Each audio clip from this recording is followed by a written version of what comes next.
welcome to the workshop. Just a little warning, just about to start the next demonstration. So if anybody's walking past fancies learning a little bit about panel fabrication, about what it means to shrink or stretch metal, then you can we're quite welcoming, should I say. You can come along and learn some stuff. So I'm going to talk a little bit about panel fabrication. We're going to press record on that this time. We forgot it this time. Oh, right. Better get it right this time then. So, basically, all the cars that you can see in this show and all the time, they're all double curves. So that means it curves in both directions. And when you're making a double curve panel, you're either shrinking or stretching metal. So you have to kind of start thinking a little bit differently about metal than how you have probably before. It's not like a post that when you bang your head on it's really hard. It's actually a malleable and formable material. A little bit more like plasticine. So if you can think of it a bit like that, if you push your thumbs into it, it will stretch a little bit and it will become thinner. If you sort of push it together around the edge, it'll come a bit short, it'll get fatter and it will become shorter. So in essence, sort of these pieces here, just little L sections that were straight, but because I've shortened, really? I don't know. Magazine people, you can't take them anywhere. So we've shrunk this edge, it's come together. I've used this machine here, which is a shrinking stretching machine. You get two sets of jaws, one set stretch, one set shrink, strangely enough. So this is shrunk, so this has actually got very slightly thicker.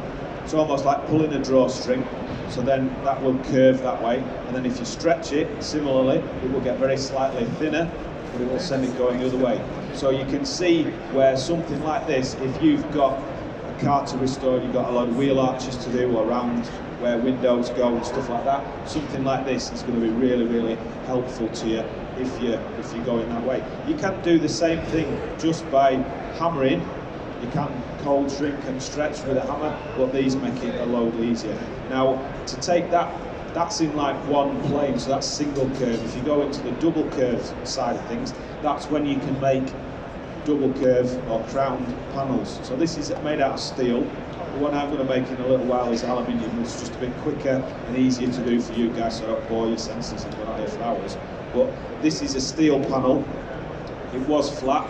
It's been hammered into the tree stump that we've got here with what they call a blocking hammer. It's a fairly hefty hammer there, so you need the heft to start moving the material, and then it will be smoothed off in the wheeling machine.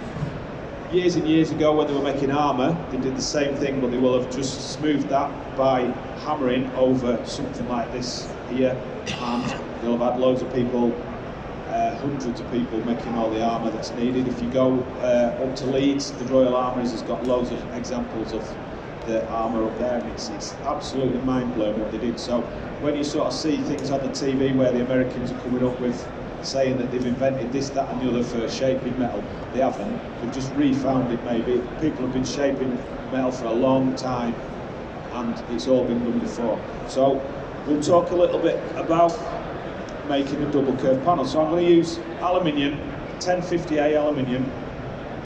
You can make shapes on wheeling machines and things like that very easily. I can knock out fruit bowls all day long. They'll all be very slightly different and everything, but if you want to do this properly, the best way to learn is to give yourself something that has to be an exact shape. So with this, we're just going to make a little power bulge kind of thing that like goes on the sides of Austin 7s.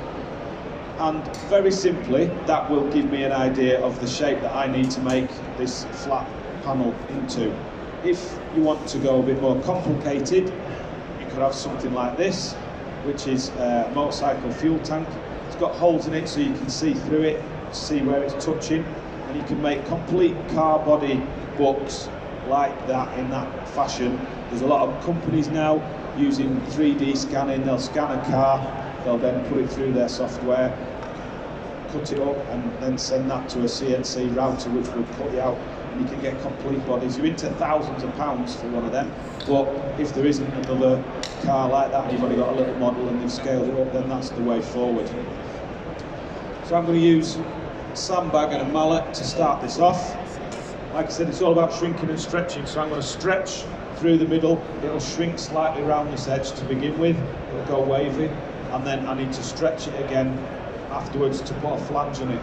Now the best way to find out whether you need to shrink or stretch is to make a paper template. And if with your paper template, to get it to lie on the panel that you're trying to recreate, you have to cut it and it opens up. So if you think back to when you were at school and you had to get a toilet roll thing to sit on something straight, you cut around the bottom, open those out and they sit out like that. That's where you've got to stretch. Anywhere that you have to make the paper go over itself, that's where you'd have to shrink. So I'm going to go into here. So this aluminium is called 1050A. Comes half hard, so if you're only making something that doesn't need much shape, you don't need to treat it, heat treat it. But what we've done with this, we've annealed it back at the workshop, which involved putting some marker pen on one side, and then you warm it up, make sure it's all moving until the marker pen burns off, and then that's at the correct temperature to make it soft. So basically what happens is it becomes really soft like that and very easy to shape. And as I put shape into it, it will work harder. So you've not got a really soft body shell when you're finished.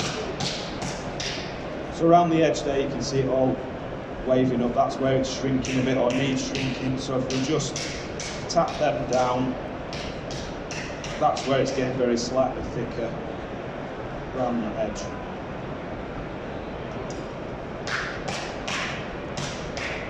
Now, we have got in this country some of the very best panel guys in the world.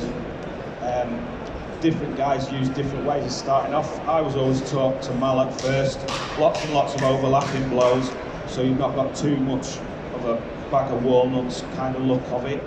But there's some panel guys I've spoken to, they would never mallet anything. They start with a flat sheet, straight into a wheeling machine. They have one of the bigger Edwards or something, the 40-inch throats, and they can turn on loads of pressure between the wheels and they'll just go straight in and wheel straight away. But I've always been taught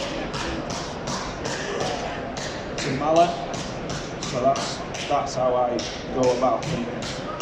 So this obviously is good for the round bit there. If we go into this longer section here, I can use a slightly different forming back to get some shaping.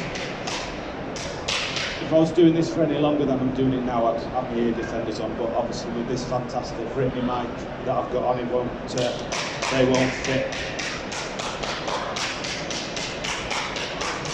So like I said, you've always got to kind of give yourself something to aim at, so I'll try that in there. It's not too bad that. Anybody will think I've done this before. So we're fairly close with that. Now, to smooth this, if you went back in time in Italy, sort of when they were making the really early Ferrari racing bodies and things, they would literally now get a hammer on a stake like this, and this is how they would planish.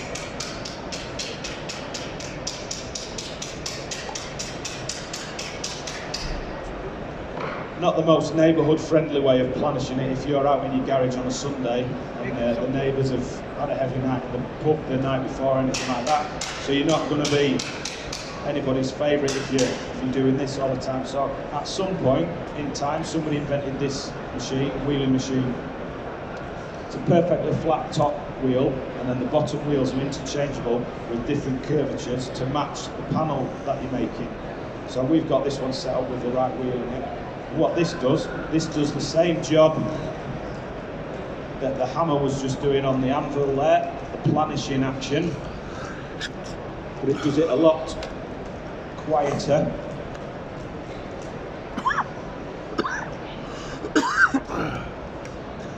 And so if you were doing this in the garage back at home, you wouldn't even know you're up to this.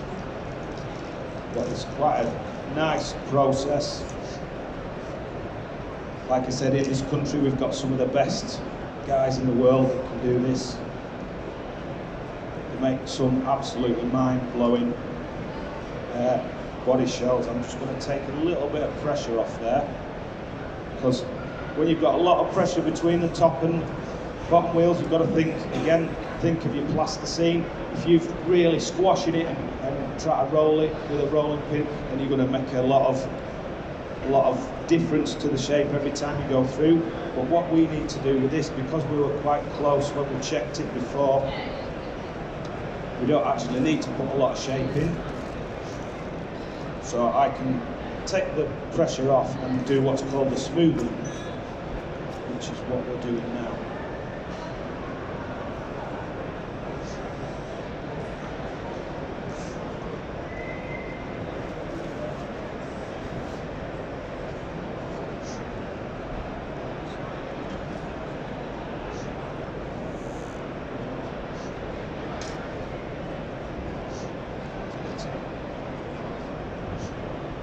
If you've got too much pressure between your wheels, what happens is you leave what they call track marks. Now that's alright to begin with if you can see your track marks, because you need to make sure that you're tracking close to the next track as you're going along. But as the shape improves and you get to where you need to be, what you want to be doing is taking the pressure off, so that actually when you're going through, you're not leaving any track marks at all. Now if you get this top wheel ground perfectly flat and mirror finished, what happens is you leave a mirror finish on this panel actually when you're making your panel. So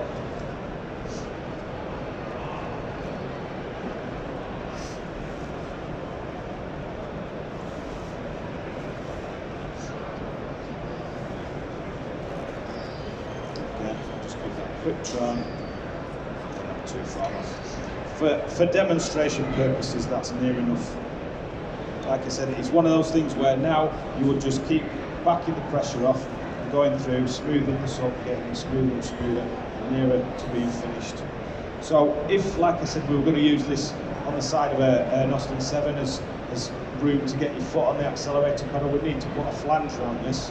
So back at the workshop, we have something called a Jenny, which has a sharp top wheel and then a fairly flat bottom wheel, and you can go through, and as you turn the Jenny and go through, you can lift the panel up and it will form the flange.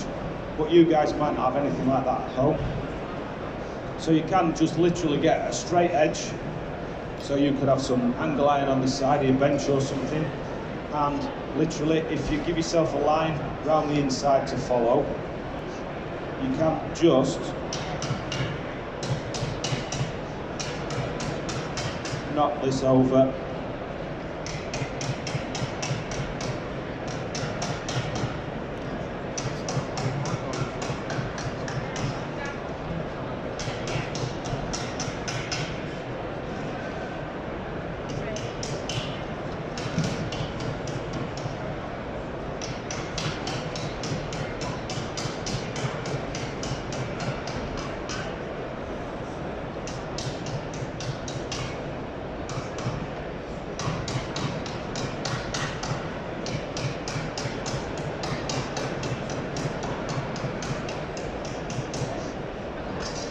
You would just check it to fit. This is, like I said, it's one of those things where the more time you take, the more finesse you put into it, the better the fit and finish will be. Sort of over the weekend, we're going to be helping Matt out with his little Austin 7. We brought it in November and we did some work with him on the floors, and now we're sort of looking at getting some bits stuck together. Steve's on with making another a bulge that's going to go out over the carburettor on the side of the thing, so we're going to get that done over the weekend. This one was just a quick demonstration of using these machines and to give you an idea about shrinking and stretching metal and how things are formed. There's a couple of nice examples around the show of bare bodies that have been made in this sort of fashion, and whole body shells are made in sections and then they're welded together, and then you have to planish the weld and get rid of the weld. But you can have a look and you might have a bit of a better appreciation of those now as you see them. So that's the end of the demo really, so thanks a lot for coming along and watching. Hopefully you've learned a bit. If you've got any questions, feel free to come and talk to us afterwards. Myself and Steve, we are Gilbert Michelson. We work in a workshop in Wakefield, West Yorkshire. We restore cars for a living, it's what we do. So I kind of like to say that this stage here, if you will, is real life. That stage down there is TV life, a bit different. We give it you straight, we talk the real deal, as it were. But if you do like the TV people and you want to come back at 1 o'clock, Mr. Brewer will be here to take some questions. He always likes to talk through, so if anybody's brave enough, because yesterday it was like pulling teeth getting people to ask questions of answered it. But anyway, so if you want to come back at 1 o'clock and meet Mike, and he'll be here then. And later on, Steve's going to do a paint polishing demonstration where he talks about how you can improve the finish, the paint finish on your car, talk about the tools and things that we use when we've done a paint job. And then this afternoon we're going to redo this demonstration and also the lead loading demonstration. All the timings are up on the board that's at the back. So thanks a lot for coming. Hope you enjoyed it, and have a good rest of the day at the shop, and take care and see you soon.